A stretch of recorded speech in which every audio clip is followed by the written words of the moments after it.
विधानसभा निवडणुकीसाठी 20 नोव्हेंबर रोजी मतदान होणार आहे।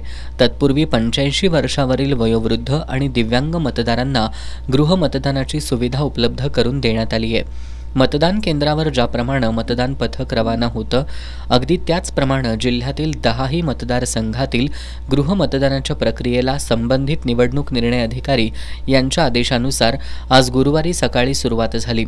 आज दिवसभरात 500हून अधिक जणांनी गृहमतदानाचा हक्क बजावला।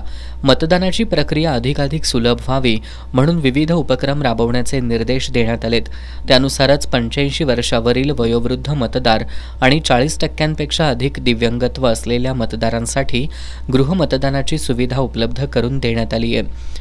जिल्हाधिकारी तथा जिल्हा निवडणूक अधिकारी अमोल येडगे यांच्या मार्गदर्शनाखाली 14 नोव्हेंबरपासून जिल्ह्यात 16 नोव्हेंबरपर्यंत गृहमतदान प्रक्रिया चालणार आहेत।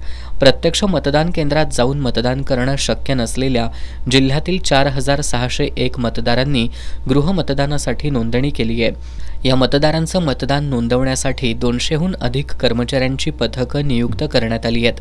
मतदान प्रक्रिया पूर्ण झाल्यानंतर मतपत्रिका 2 पाकिटात बंदिस्त करून मतपेटीत टाकण्यात येत आहेत। गृहमतदानामध्ये घरातच मतदान केंद्रासारखी व्यवस्था करण्यात येत असल्यानं 85 वर्षावरील नागरिक आणि दिव्यांग यांना कोणत्याही त्रासाशिवाय मतदान करता येत असून हे मतदार मतदानापासून वंचित राहणार नाहीत।